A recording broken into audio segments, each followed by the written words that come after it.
Meu querido, querida, eu convido você a nós meditarmos na palavra de Deus, Evangelho de Jesus Cristo, escrito por João, capítulo de número 17. Nós chegamos no capítulo 17 já, mas hoje nós chegamos na última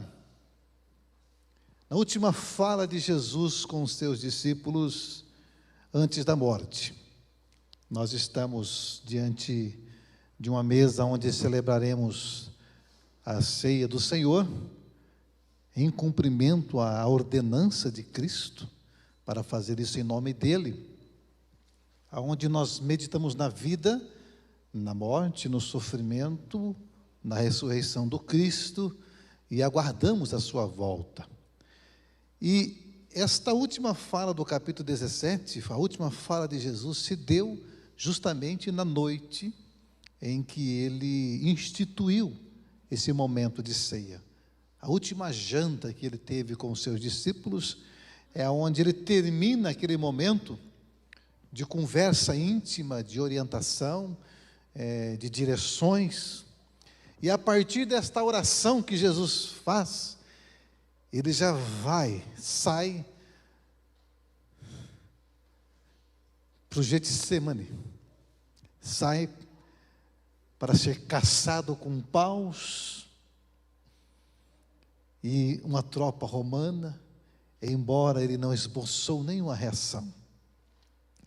Mas nessa última, eu acho interessante que ele deixa para o finalzinho da janta, ele dá as orientações, fala sobre o Espírito Santo. O versículo 1 está projetado aí, diz: depois de dizer isso o quê? Tudo que está no capítulo 13, 14 e 15. Aí depois de dizer isso, ele ora a Deus. Deus orando por ele mesmo.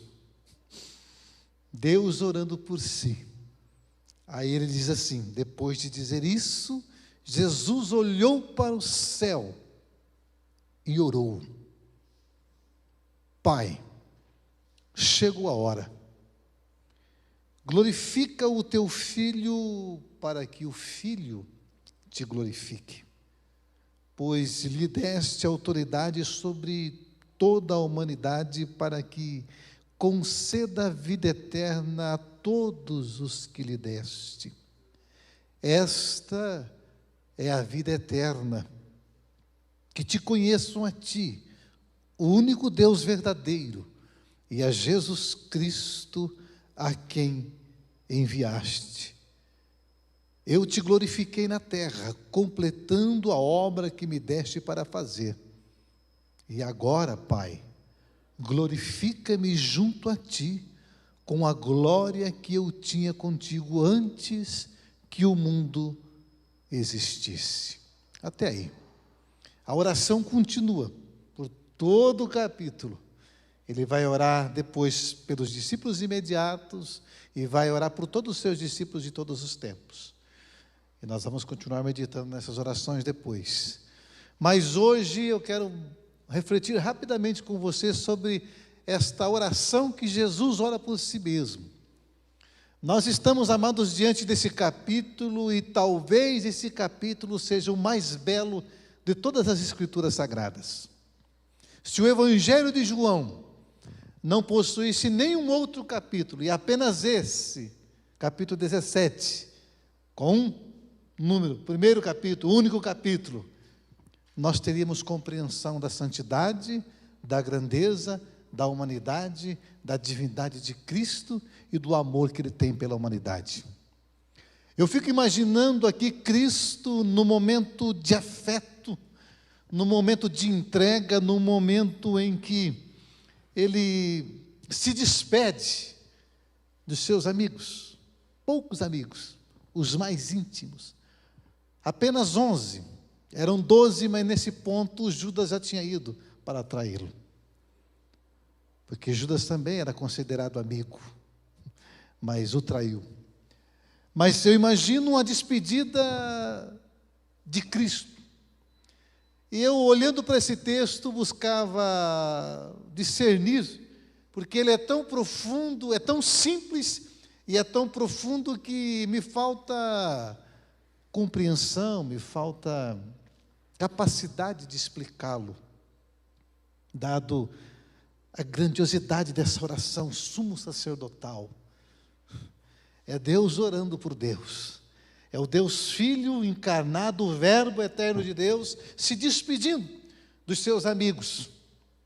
E eu parei e eu perguntei, se nós tivéssemos hoje aqui nessa noite, como o último encontro que eu tivesse com vocês, sabedor que amanhã eu morreria, que Cristo sabia que no outro dia Ele ia morrer, que palavras eu diria?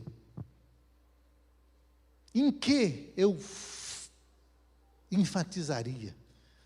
Será que eu teria essa tranquilidade, essa serenidade de orar por vocês e de dizer as verdades mais profundas, relevantes e eternas que alguém jamais pôde dizer aos seres humanos, à sua humanidade?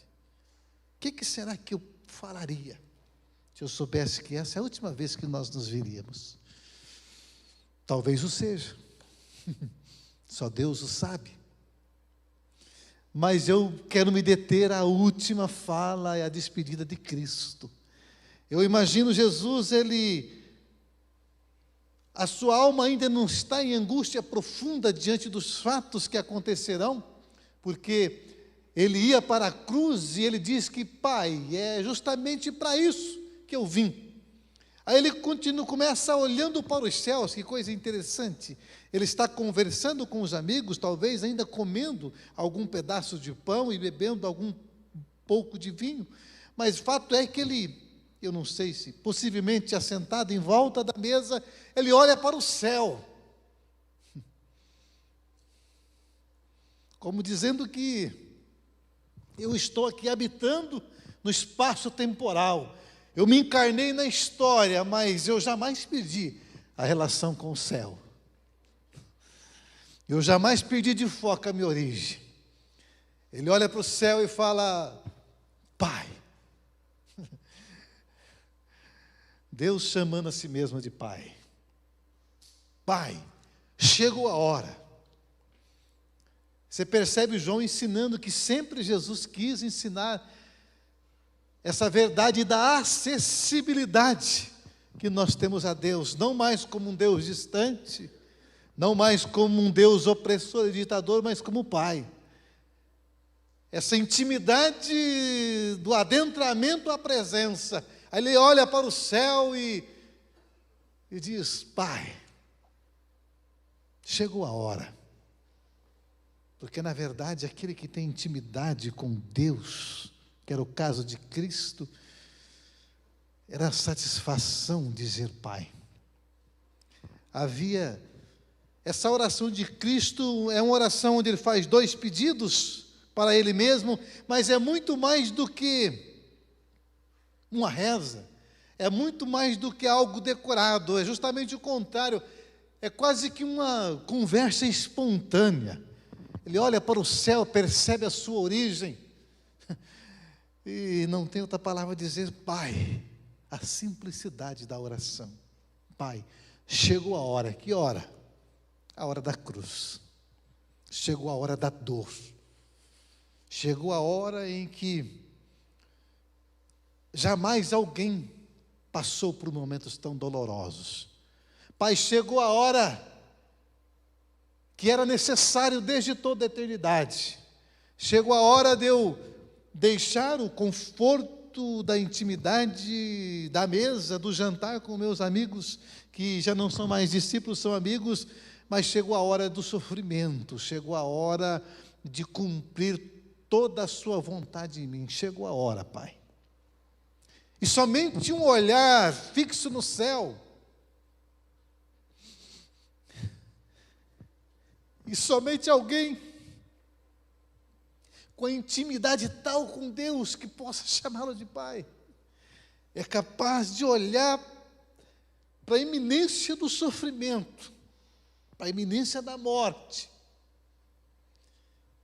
e ainda assim expressar alegria. E Jesus o fez. Pai, chegou a hora, glorifica o teu filho, para que o filho te glorifique.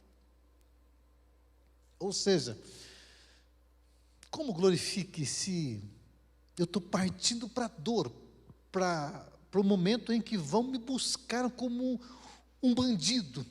Eu estou partindo para o Getsemane, para o Monte das Agonias. E como que eu quero que isso seja motivo de glória? Como eu quero que o Senhor faça desse momento, não um momento negativo, nem um momento de interrogações, mas que seja um momento de glorificação do teu nome. Porque se o Senhor glorificar-me com essa glória, ele vai enfatizar isso no versículo, o último versículo que eu li, o 5, e agora, Pai, glorifica-me junto a Ti, com a glória que tinha contigo antes da fundação do mundo. Essa glorificação é muito mais do que o momento de dor. Essa glorificação é muito mais do que aquele conceito que nós achamos do que é glória. O que é glória para nós? Glória para nós é glamour. Glória para nós é reconhecimento. Glória para nós é alegria extrema que está condicionada às circunstâncias favoráveis e positivas da nossa vida. Aí ele olha e fala: glorifica o teu filho para que ele te glorifique, porque a verdade é que o sofrimento e às vezes as noites mais escuras que nós passamos é onde de fato nós nos tornamos quem devemos nos tornar para que Deus seja glorificado através das nossas vidas. Mas eu imagino esse Cristo diante dos seus amigos, orando profundamente, comovido com o Pai, nessa dimensão tão profunda que ele fala: olha, glorifica-me com essa glória, com essa presença que eu tinha contigo antes da fundação do mundo, porque eu vim de lá, eu apenas adentrei na história, eu apenas me fiz carne com o propósito para o qual eu estou indo daqui a pouco, especialmente que é de morrer e ressuscitar. Traz de volta, Senhor, aquela comunhão, Pai, aquele amor envolvente que eu vivia por toda a eternidade contigo, antes de experimentar o mundo.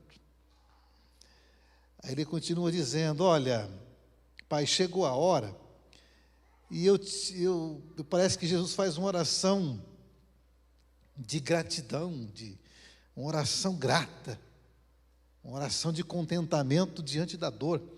Aí ele deixa claro a sua grandeza ao dizer, falando com Deus: Pai, Tu me deste autoridade sobre toda a humanidade, e autoridade para dar a eles a vida eterna, dar àqueles que Tu me destes. Tu me deste autoridade. Por que Jesus não olha para Deus e diz: olha, o Império Romano está para me matar, a liderança religiosa se uniu para tentar calar a minha voz, para me destruir? Por que ele não disse: Pai, Tu me deste poder? Não, ele não falou poder. Tu me deste autoridade. Porque autoridade e poder são coisas diferentes. Eu já disse isso para vocês. Poder vem de potestade, vem de domínio, vem de manipular, vem de condicionar, vem de fazer cumprir a vontade a despeito do que aconteça. E a autoridade não, a autoridade ela é exercida em amor. Poder é a capacidade que nós temos de, se possível, massacrar. Já disse isso, que se nós pegarmos aqui um inseto, por exemplo, uma aranha, eu tenho poder sobre ela de pisar, esmagá-la. Só que eu não tenho poder de devolver a vida a esse inseto. O poder esmaga, a autoridade constrói, recupera. Pai, tu me deste autoridade sobre toda a humanidade, sobre todos os seres humanos. Não poder, porque eles já estão suficientemente destruídos, porque estar longe de Deus sem a vida eterna é estar destruído. Tu me deste autoridade para fazê-los reviver. Autoridade para dar-lhes, conceder-lhes a vida eterna, porque estão na morte.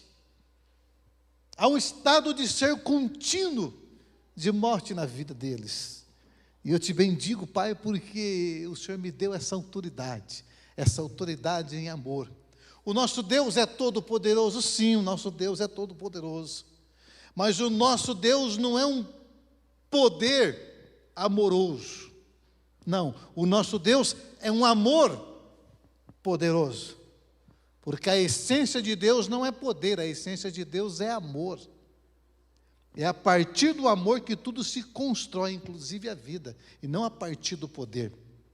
De sorte que toda reivindicação de poder que nós façamos, ou toda reivindicação de poder que uma comunidade cristã, ou a igreja, entre aspas, de Cristo, tente reivindicar e exercer sobre os seres humanos, inclusive em qualquer esfera da humanidade, é coisa diabólica, não é de Deus.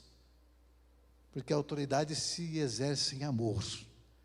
Pai, tu me deste autoridade sobre toda a humanidade para que eu conceda vida eterna a todos os que lhe deste. Ele está junto com os discípulos e diz que ele concederia a vida eterna a todos. Não, ele tinha autoridade sobre toda a humanidade, todo ser humano. Mas eu vou conceder vida àqueles que o Senhor me deu. Há um mistério, né, João? Um mistério, um leque da eleição que abre aqui, que os calvinistas saltariam de alegria com esse texto. Mas não se prende a isso. Eu vou dar a vida àqueles que o Senhor me deu, porque está no conselho do Senhor, está na grandeza do Senhor, de sorte que o meu comportamento, como discípulo desse Cristo, se eu estou olhando para Ele, eu diria: Senhor, o Senhor está orando por si mesmo, que tem autoridade sobre a vida, e por que o Senhor não concede sobre a humanidade, e por que o Senhor não concede vida eterna a todos os seres humanos? Eu creio que Jesus me diria, é que nem todo ser humano quer a vida. Amados, escute, a vida eterna é uma qualidade de ser, é um estado de ser que acontece aqui. E existe existência com vida e existência com morte. Preste atenção no que eu vou dizer, para você não dizer que eu falei heresia. Existe, tudo que está vivo existe, só Deus é, o resto existe. Só Deus é, Deus não existe, eu já falei isso. Deus não existe por quê? Porque só existe quem foi criado. E Deus é em si mesmo. Mas tudo que existe, há alguns existe vida sobre ele. A vida animal, por exemplo, é uma existência animal com vida, mas não com vida eterna. Há existências de seres celestiais, de principados, potestades, domínios, anjos, arcanjos, querubins, serafins, uma espécie de existência com a vida que é outra categoria de vida, todas elas subsistindo em Jesus Cristo. Aí ele fala, mas vida eterna, a existência de alguém da humanidade, só o Filho pode dar. Por quê? Porque o que existe hoje, para nós entendermos, existem pessoas que estão vivas, mas estão mortas. A morte predomina no seu ser. É apenas a vida, fôlego de vida. E outras que existem com fôlego de vida, mas nelas habitam a vida eterna. Estes que têm vida, mas apenas fôlego, na verdade, o que habita o seu ser não é vida, é morte eterna. De sorte que, quando eu ouvi o Paulo Borges Júnior dizer isso, eu até parei e assustei. De sorte que não existe vida após a morte. Não existe vida após a morte. Após a morte existe morte. e mais morte, e mais morte, e mais morte para todos sempre. Para quem tem a Cristo, tem a vida eterna, existe vida que passa pela morte. Apenas a morte como um instante, como um sinal, como eu já tenho dito aqui. Mas é vida eterna que se inicia agora e está para sempre, é eterno. Eternidade não é quantificação de tempo. Eternidade é condição de ser. Jesus veio e falou: olha, eu tenho autoridade para dar essa vida eterna àqueles que me destes. Porque sobre aqueles que não têm a vida eterna em si, agora permanecem a morte para todo sempre. Morte já agora no estado de ser, e a morte, momento, será apenas o lançamento na segunda morte, que é inferno, é lago de enxofre, fogo e enxofre, e essas coisas terríveis que a Bíblia diz que existem. Aí ele olha e fala: o Senhor me deu autoridade para que conceda a vida eterna. E ele fala um conceito de vida eterna mais simples possível, porque às vezes você pergunta para mim mesmo: o que é vida eterna, pastor? Então Jesus já respondeu. Esta é, versículo 3, esta é a vida eterna. Não é, esta será a vida eterna. Esta é a vida eterna. O quê? Que te conheçam o único Deus verdadeiro e a Jesus Cristo a quem enviaste. Simples. Jesus sempre simplificou. Porque se nós fôssemos postular o conceito de vida eterna, ficaríamos aqui dias falando sobre as possibilidades, as propriedades da vida eterna. Ele falou: não, a vida eterna é esta, conheçam a ti, o único Deus verdadeiro. Mas esse conhecer, amados, que Jesus está dizendo e se referindo em oração, não é apenas a informação sobre o nome Deus, ou sobre Deus. Não é apenas a informação intelectual do que significa Deus. Não é apenas, se você sair pela rua e perguntar, inclusive, conheçam a ti o único Deus verdadeiro e a Cristo quem enviaste. Se você sair pelas ruas de Arapongas perguntando: você conhece Jesus? Você conhece Jesus? Um por um, parasse no semáforo, todo mundo diria. Nós moramos num país cristão. Todo mundo diria: não, conheço Jesus. Oh, conheço sim. Nós conhecemos Jesus, aquele que morreu na cruz, não é? Isso, é aquele lá. Não é isso que Jesus está dizendo, não é esse conhecimento. Não é conhecimento intelectual, didático, explicativo, não. O que Jesus estava dizendo: olha, a vida eterna é que vocês tenham uma experiência com Deus. Aquele que tem uma experiência com o Pai, Deus Pai, esses são possuidores da vida eterna dentro de si. É muito mais do que um amontoado de conhecimento, de descrição, de dissertação sobre Deus. Eu posso falar de Deus o dia inteiro e ainda assim não conhecê-lo. Eu posso frequentar igrejas 40 anos e ainda assim não ter a intimidade de chamar Deus de Pai. Posso fazer a oração que Ele ensinou do Pai Nosso, decora e salteado quantas vezes for preciso, e ainda assim aquilo não significar nada no meu coração, no meu interior. Posso ser batizado na igreja, nas águas, posso ser líder, posso ser até pastor, e ainda assim não conhecer a Deus. E por isso não ter vida eterna em mim e ter morte eterna em mim. Esse conhecimento de Deus que ele está falando, a vida eterna é conhecer a Deus, é um relacionamento tal que eu olhando para você, eu sei que você tem Deus, e você olhando para mim, eu sei que eu tenho Deus, que eu tenho Deus. É esse jeito de viver que glorifica o Pai. O único jeito de viver que glorifica o Pai é aquele que conhece a Deus, aquele que tem a vida eterna. É esse caminhar no chão da vida, na jornada da vida, a despeito do sofrimento que está por vir, no caso de Cristo, que todos quando olhavam para o Cristo sabiam: não, Ele tem a vida eterna. Aliás, Ele mesmo disse: eu sou a ressurreição e a vida. Esse conhecer a Deus é algo prático.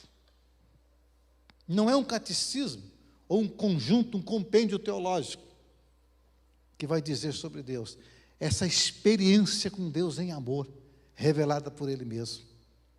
A vida eterna é essa, que conheçam a Ti, Pai, o único Deus verdadeiro, porque os gnósticos, na época de João, diziam que nas camadas atmosféricas habitavam os deuses, a multiplicidade de deuses. O panteão dizia isso na Grécia, os seus deuses, altares erigidos para cada um deles. Falou, não, não é esse Deus, é o único, soberano, Criador dos céus e da terra, porém, que quer ser chamado de Pai, quer ter intimidade que um filho tem com um pai em amor. Conheçam a Deus, o único Deus verdadeiro, e a Cristo a quem enviaste. Ele está falando para os judeus, lembra? João fala do Messias. O que ele está dizendo é um tapa na cara dos judeus em oração.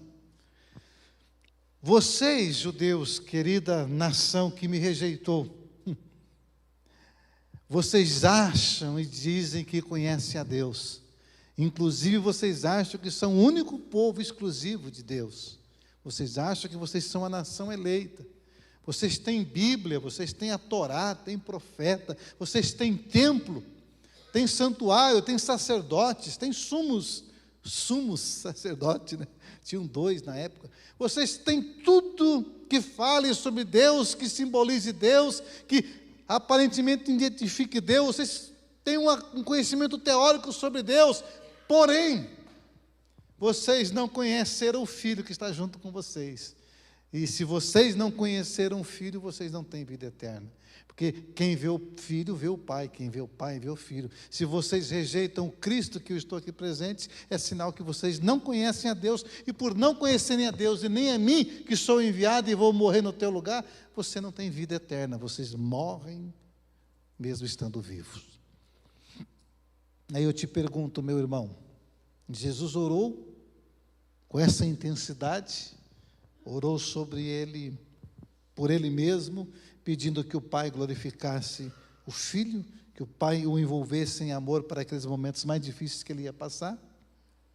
E ele diz assim: eu te glorifiquei na terra, completando a obra que me deste para fazer.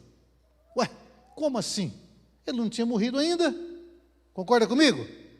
Ele ia para a cruz ainda. Por que diz que eu te glorifiquei? Não é eu te glorificarei, porque vou concluir a obra. Não, ele disse, eu te glorifiquei, presente.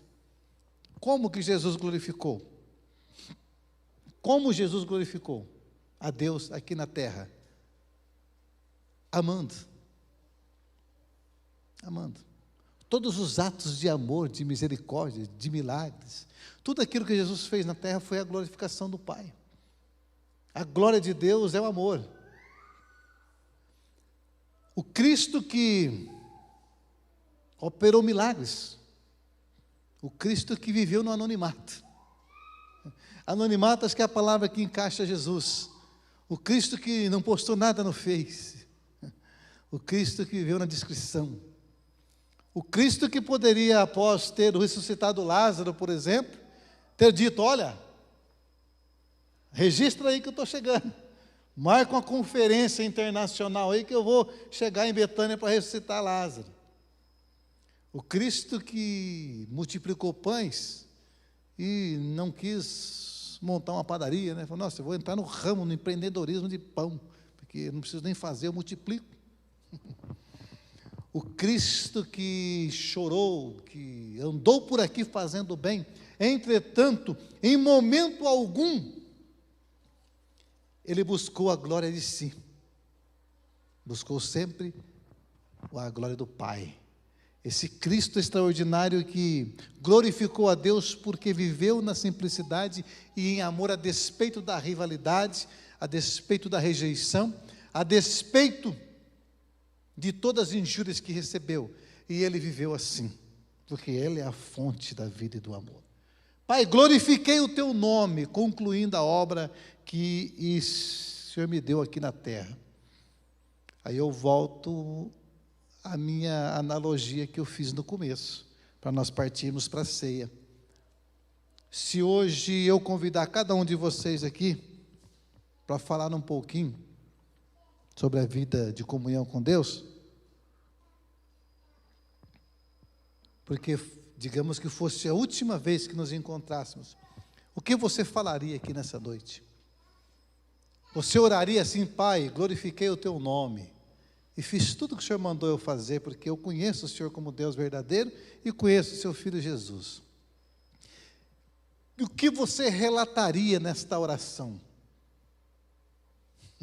O que eu diria? Pai, te agradeço porque eu vivi aqui nessa terra de uma forma que o Senhor foi glorificado, foi envolvido em amor. Ou será que nós não teríamos quase que nada para dizer nessa noite aqui sobre as verdades eternas? Nós vamos ver domingo, na continuidade dessa oração. Porque no fundo, nós queremos ser heróis, né? No fundo, nós queremos fazer parte da história. Morreu o pastor Paulo Costa, viu? Fez isso, fez aquilo. Escreveu tantos livros, fez tantos sermões, tinha tantas empresas. Jesus não falou nada de coisa material, visível, de coisa supérflua. Olha, morreu fulano, deixou um legado. Que legado? Não, deixou herança, deixou dinheiro. Para Jesus não tem valor nenhum. Os interesses de Jesus nessa oração me desmonta, porque os interesses de Jesus, eu conversava ontem com o irmão ali fora, ontem, né, irmão? Meu Deus do céu, os interesses de Jesus são outros interesses. Isso fica revelado na sua vida de simplicidade, mas na sua entrega à vontade de Deus, porque a vontade de Deus é que eu e você seja gente como gente tem que ser, que eu e você tenha em nossa existência vida, e não morte, que eu e você andemos por aí com o coração leve, sem ódio, sem rancor, sem soberba, sem presunção, sem petulância. Deus quer que eu e você sejamos expressões desse amor. E o que diríamos nessa noite? Que oração faríamos nessa noite? Eu me envergonho, porque estou muito longe, muito longe do ideal de Deus para nós, porque os nossos interesses ainda têm sido os nossos interesses, tem sido o nosso ego, os nossos interesses é para nós. Eu quero a minha casa, eu quero o meu carro, eu quero o meu filho, eu quero a minha filha, eu quero o meu esposo, eu quero a minha esposa, eu só quero coisas que são legítimas, mas muitas vezes não são do interesse de Deus, nem do reino, não serve para nada. Até porque, se hoje fosse a minha última noite aqui, daqui a um ano ninguém lembraria que eu existia mais. É normal do ser humano.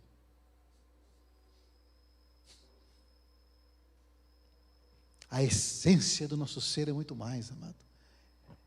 Pai, o Senhor me deu autoridade para conceder vida eterna. E eu pergunto-te nesta noite, a tua existência é encharcada de vida ou é permeada pela morte, que continuará após o túmulo? A tua e a minha existência é encharcada de vida que glorifica a Deus, ou ela é reflexo de sepultura existencial e espiritual? Mas graças a Deus que eu concluo esta palavra dizendo que a morte de Cristo é a possibilidade da vida. O sacrifício de Cristo é a possibilidade do perdão. A ressurreição de Cristo é o grito de vitória sobre a morte para a transformação do nosso ser espiritual, existencial, psicoemocional. Essa salvação completa em nós. E ao convidar você para participarmos desse momento de ceia, ao convidar você para juntos pegarmos o pão e o cálice, eu convido você a fazer uma introspecção e a ver se em você tem vida ou tem morte. a olhar a sua caminhada, os seus dias, que sejam eles 12 anos, 14 anos, 20, 30, 40, 81, 84, 100 anos, a você que nos acompanha, a olhar e perceber se a sua vida é uma vida cheia de vida ou apenas reflete uma morte eterna. Se for negativa a resposta para a vida eterna, eu convido você nessa noite a clamar a esse Jesus que tem autoridade para te dar vida, vida abundante, vida que começa aqui, certeza de eternidade. Aleluia.